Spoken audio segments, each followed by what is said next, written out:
Hello बच्चों, नमस्कार। तो मेरे एक टॉपर चॉइस के बच्चे ने एक सवाल पूछा। बहुत ही सरल सवाल है और ये फिजिक्स का एक कंसेप्चुअल सवाल है, न्यूमेरिकल है।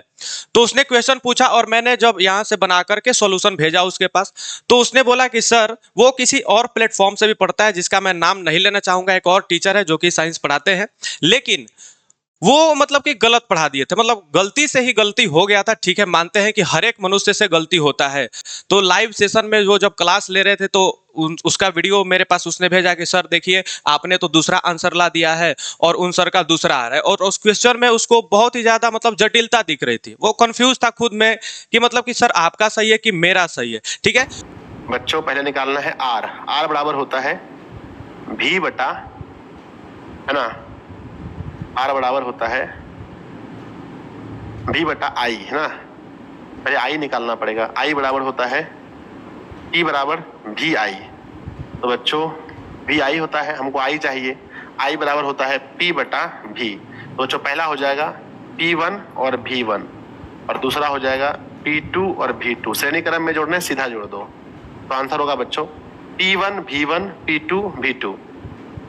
P1 V1 P1 V1 P2 V2 P1 V1 P2 V2। Option number D.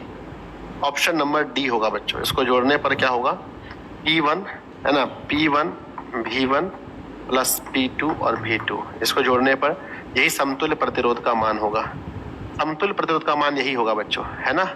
तो उसी के लिए मैं आज ये वीडियो बना रहा हूं कि ताकि सारे बच्चों का कंफ्यूजन दूर हो जाए, क्योंकि उनके प्लेटफॉर्म से मतलब कि लाखों की संख्या में बच्चे जुड़े हुए हैं और बच्चों के सपनों के साथ खिलवाड़ हम होते हुए देखना नहीं चाहते। क्योंकि मान लीजिए कि आज वो गलत सीख लिया, वो एग्जाम में जाकर भी गलत ही बनाकर आएगा, उसका नंबर कट जाएगा या फिर आगे भी बहुत सारे परेशानियों का सामना उसे करना पड़ सकता है। तो इसके लिए मैं आज ये क्वेश्चन आप सबके समक्ष लेकर आ गया हूं। तो देखिए, ये क्वेश्चन है कि वोल्टता V1 पर शक्ति P1 का एक प्रतिरोधक वोल्टता V2 पर शक्ति P2 के प्रतिरोधक से श्रेणी क्रम में जुड़ा हुआ है।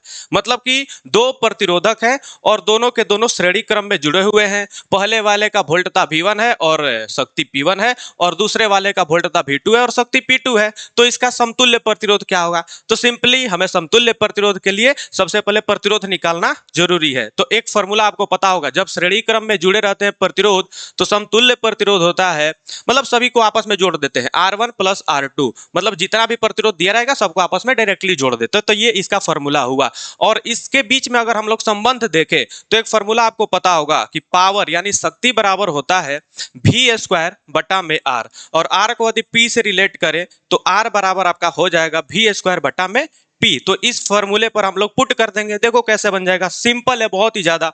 तो आपका पहले वाले का प्रतिरोध यानी कि R1 बराबर आएगा आपका V1। V क्या है यहाँ पर, V क्या है, V1 है, तो V1 का स्क्वायर बटा में आपका P1 हो जाएगा। और अगर दूसरे वाले का R2 निकाले तो V2 का स्क्वायर बटा में आपका हो जाएगा P2। और दोनों को डायरेक्टली जोड़ देना है, समतुल्य प्रतिरोध आ जाएगा। RS बराबर आपका हो जाएगा V1 का स्क्वायर बटा में P1 प्लस में V2 का स्क्वायर बटा में आपका हो जाएगा P2। ठीक है, तो ये मतलब कि बहुत ही सरल है। और देखिए, इसका आंसर असली ये होगा, सही उत्तर है। लेकिन वो अपने आप में कंफ्यूज थे और बच्चों का कमेंट भी नहीं पढ़ रहे थे कि एक बार कमेंट देख ले कम से कम कि ये बच्चे क्या बोल रहे हैं। अपने आप में कभी ये फॉर्मूला कभी वो फॉर्मूला। ठीक है, मानते हैं कि गलतियां सबसे होती है, मनुष्यों से ही गलतियां होती है, लेकिन इसका मतलब ये नहीं है कि मतलब कि हम आगे बढ़ते चल जाए। उस क्वेश्चन को एक बार देखिए या फिर नेक्स्ट डे भी आकर के उसको समझा दीजिए कि हाँ बच्चों, मुझसे गलती हो गई है। तो उसको मतलब ना समझाया ना कुछ, तो ठीक है, बच्चे ने पूछा था तो मैंने बता दिया। और एक बार ये वीडियो को पूरे बिहार में शेयर कर दीजिएगा, जो भी बच्चे क्लास 10th की तैयारी कर रहे हैं। ठीक है, उनके पास ये वीडियो पहुंच जाना चाहिए, क्योंकि भाई गलती नहीं होना चाहिए। कोई भी कंसेप्ट आपके दिमाग में अगर गलती छप गया तो फिर आप लोग उसी को फॉलो करेंगे।